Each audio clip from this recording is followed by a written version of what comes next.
बंधु माने आजिर एही कार्यक्रम को आपण मानक स्वागत। आजिर एही कार्यक्रमटी मिथुन राशिर व्यक्ति विशेष मानक पई बहुत गुरुत्वपूर्ण अटे। तो आपणकर जदि मिथुन राशि होइथाय तेबे भिडियोटी को स्किप न करी थरे मात्र शेष पर्यंत निश्चय देखंतु, कारण मिथुन राशिर व्यक्ति विशेष मानकर जीवन एही पवित्र महाशिवरात्रि परठारु संपूर्ण भावरे बदलिबाकु जाउछि। आपणक जीवन रे चलीथिबा समस्त दुख कष्ट एवं समस्यार अंत होई आपणक जीवन रे पुनर्बार नूतन सूर्योदय हेबाकु जाउछि। कारण ग्रह नक्षत्र मानकर चलन रे एक बहुत बड़ परिवर्तन हेबाकु जाउछि। बुध एवं सूर्य निजर राशि परिवर्तन करबाकु जाउछंती, जहार प्रभाव रे आपणक जीवन रे मध्य एक बहुत बड़ परिवर्तन हेबाकु जाउछि। तेबे एही महाशिवरात्रि परठारु आपणक जीवन रे केउ सबु परिवर्तन हेबाकु जाउछि से विषय जानिबा पूर्वरु जदि आपणकर मध्य मिथुन राशि होइताय तो भिडियोटी को लाइक करी चैनल टी को सब्सक्राइब करिदेबे। एवं आपण मध्य जदि प्रभु भोला शंकरंकर भक्त अटंती तो कमेंट बॉक्स रे भक्ति एवं श्रद्धार सहित ओम नमः शिवाय निश्चय लिखिबे। बंधु माने पूर्वरु आपणकर स्वास्थ्य जनित समस्या लागी रहुथिला, स्वास्थ्य सबुबेले खराब रहुथिला, धन जनित समस्या मध्य लागी रहुथिला। आपण ऋण नेइथिले किंतु ऋण सुझिबाको आपण सक्षम होई पारु नथिले। ऋणर भार आपणक उपरे बढ़ी जाइथिला। घर परिवार रे खुशीर वातावरण नथिला। शिक्षा क्षेत्र रे मध्य अनेक समस्या देखा देउथिला। आपणकर अजथा खर्च मध्य होई जाउथिला। समाज रे आपणकर मान सम्मान नथिला। योग्यता थिबा सत्वे मध्य एवं अनेक चेष्टा परे मध्य आपणको चाकरी मिली पारु नथिला। संतान संतति को नहीं मध्य आपण चिंतित रहुथिले। आपणकर व्यापार वाणिज्य रे मध्य लॉस हेउथिला। आपणकर प्रेम जीवन रे मध्य अनेक समस्या देखा देउथिला। तेबे एभली जहाँ भी किछि समस्या आपणक जीवन रे चालुथिला ताहा एबे दूर हेबाकु जाउछि। एही पवित्र महाशिवरात्रि परठारु आपणक जीवन रे पुणी थरे खुशी फेरिबाकु जाउछि। प्रभु भोला शंकरंकर कृपारु आपणक जीवन रे पुनर्बार नूतन सूर्योदय हेबाकु जाउछि। बंधु माने शुक्र हेउछंती धन धान्यर कारक ग्रह एवं शुक्रंकु माँ लक्ष्मीकर स्वरूप बोली मध्य माना जाइथाय। तो शुक्र आपणकर दशम भावरे अर्थात आपणकर कार्य क्षेत्र रे विराजमान अछंती। एहा सहित शुक्र आपणकर दशम भावरे उच्चस्थ मध्य अछंती एवं आपणक राशि पई शुक्र हेउछंती पंचम एवं द्वादश भावर अधिपति। शुक्र आपणकर कार्य क्षेत्र रे अछंती, जहार अर्थ हेउछि आपणकर क्यारियर रे ग्रोथ हेबो।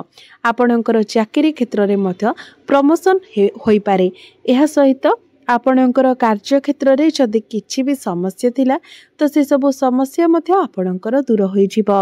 शुक्र जेहेतु आपणकर द्वादश भावर अधिपति अटंती एवं द्वादश भावर अधिपति होई आपणकर दशम भावरे विराजमान अछंती, तो एहा फଳରେ कोनोसी एमएमसी कंपनी रो आपणको जॉब ऑफर आसी पारे। तेबे शुक्रंक सहित राहु मध्य आपणकर दशम भावरे विराजमान अछंती, जहा फଳରେ आपणको आपणक कर्म क्षेत्र रे आकस्मिक उन्नति लाभ हेबो। जो माने बेरोजगार अछंती, जो मानक निकट रे कोनोसी चाकरी बाकरी नाही, तो सेमानंकु एही महाशिवरात्रि परे निश्चित भावरे चाकरी प्राप्ति हेबार जोग बनुछि।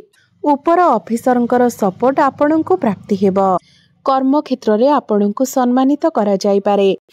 कर्म क्षेत्र रे आपणकर कहा सहित संपर्क मध्य बनि पारे। आपणकर नूतन प्रेम जीवनर आरंभ होई पारे। आपण प्रत्येक कार्य को बहुत सुरुखुरु रे करि पारिबे। क्यारियर रे आपणकर जहाँ भी किछि टार्गेट्स रहिछि ताकू आपण भल भाबरे पूर्ण करि पारिबे।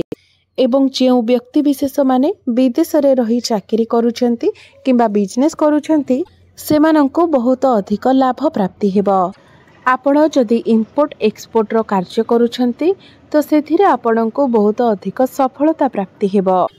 कंस्ट्रक्शन काम रे, ऑनलाइन कार्य रे, डिजिटल काम रे एवं मार्केटिंग क्षेत्र रे आपणको बहुत अधिक शुभ फल प्राप्ति हेबो। शुक्र एठारे रही आपणकर चतुर्थ भाव को देखुछंती। चतुर्थ भावटी होइथाय मातृ सुखर भाव एवं समस्त प्रकारर भौतिक सुखर भाव।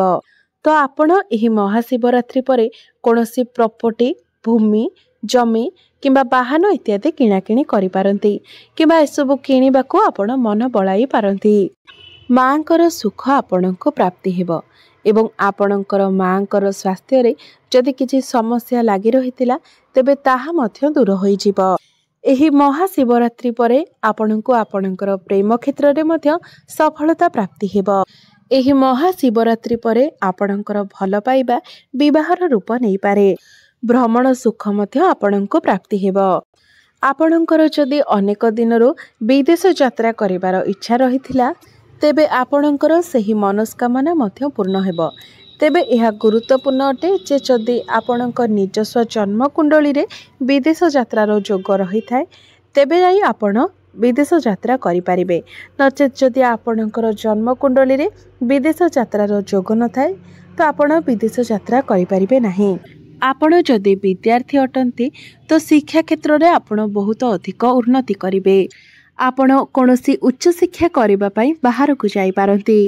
कोनोसी नूतन स्थान रे आपण एडमिशन नै पारंती। कॉम्पिटिटिव एग्जाम रे आपण क्वालिफाई करिवे। एही महाशिवरात्रि परे जदि आपणकर कोनोसी एग्जाम रहिछि तो सेथिरे निश्चित भाबरे आपण सफल हेबे। प्रतियोगिता मूलक परीक्षा रे आपणको सफलता प्राप्ति हेबो। पाठ पढ़ारे आपण बहुत बड़ डिसीजन नै पारंती। कोनोसी फॉर्म फिलअप करि पारंती। कोनोसी नूतन स्थान रे आपण एडमिशन नै पारंती। आपणकर ज्ञान रे वृद्धि हेबो। तो निजर ज्ञान बल रे आपण पाठ पढ़ारे बहुत अधिक उन्नति करिवे। बंधु माने आपणकर नवम भावरे अर्थात भाग्य भावरे शनि सूर्य एवं बुध जे कि आपणकर राशि रो अधिपति अटंती आपणकर भाग्य भावरे विराजमान अछंती। सूर्य एवं बुध एकत्र होई बुधादित्य राजयोगर निर्माण करुछंती। तो एही महाशिवरात्रि परे आपणकर भाग्य चमकिबाकू जाउछि। प्रत्येक कार्य रे आपणको सफलता मिलिबाकू जाउछि। कारण प्रत्येक क्षेत्र रे आपणको आपणको भाग्यर साथ मिलिबो। अल्प परिश्रम रे आपण अधिक सफलता पाई परिबे। शनि मध्य आपणकर भाग्य भावरे अछंती। तो आपण कोनोसी बड़ कार्यर आरंभ करि पारंती। कोनोसी बड़ इन्वेस्टमेंट करि पारंती। जदि आपण शेयर मार्केट स्टॉक मार्केट किंबा ट्रेडिंग रे कार्य करूछंती तो सेथिरे आपणको आकस्मिक सफलता लाभ हेबो। आपणकर कोनोसी एक बड़ इच्छा मध्य पूर्ण हेबो। आपणकर मन धर्म आडको अग्रसर हेबो। समाज रे आपणको मान सम्मान एवं प्रतिष्ठा प्राप्ति हेबो। आपण कोनोसी धार्मिक स्थान को यात्रा करि पारंती। ऑनलाइन काम रे आपणको सफलता प्राप्ति हेबो। आपण कोनोसी छोट मोट जागा को यात्रा मध्य करि पारंती। चारि दिगरु आपणको लाभ ही लाभ प्राप्ति हेबो।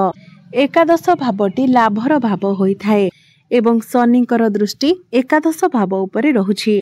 तो समस्त क्षेत्ररु आपणको लाभ प्राप्ति हेबो। आपणको कोनोसी ना कोनोसी एक खुशी खबर मिलिबो। वैवाहिक जीवन मध्य आपणकर सुखमय हेबो। पूर्वरु जदि आपणको मध्यरे कोनोसी कଳି झगड़ा लागि रहुथिला तो सेथिरे सुधार आसीबो। आपण दुई जण मिसी कोनोसी बड़ प्लानिंग करि पारंती। फैमिली प्लानिंग करि पारंती। जेउ दंपति माने संतानर कामना रखिथिले सेमानंको संतान सुख मध्य प्राप्ति होई पारे। पारिवारिक सुख आपणको प्राप्ति हेबो। परिवार रे हस खुशीर लहरी लागि रहिबो। व्यापार वाणिज्य क्षेत्र रे आपणको अधिक सफलता मिलिबो। कारण बुध हेउछंती व्यापार वाणिज्यर कारक ग्रह। बुध आपणकर भाग्य स्थान रे अछंती। तो व्यापार वाणिज्य क्षेत्र रे भाग्य आपणकर साथ देबो।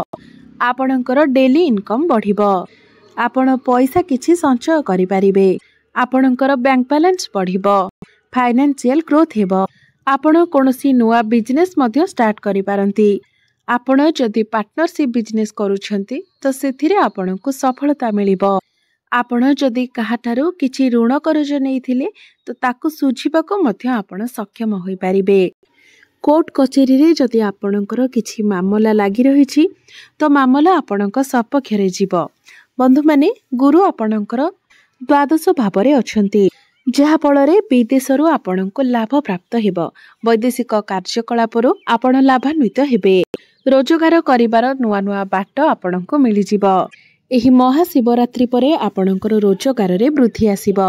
ମଙ୍ଗଳ ଆପଣଙ୍କର ଲଗ୍ନ ଭାବରେ ଅଛନ୍ତି, ଯାହାଫଳରେ ଆପଣଙ୍କର ସ୍ୱାସ୍ଥ୍ୟ ବହୁତ ଭଲ ରହିବ। ମାତ୍ର ଆପଣଙ୍କର ଆଖିରେ ଜ୍ୱଳନ ଭଳି କିଛିଟା ସମସ୍ୟା ଦେଖାଦେଇପାରେ, ତ ସେଥିପ୍ରତି ଆପଣ ଧ୍ୟାନ ଦେବେ। ମାତ୍ର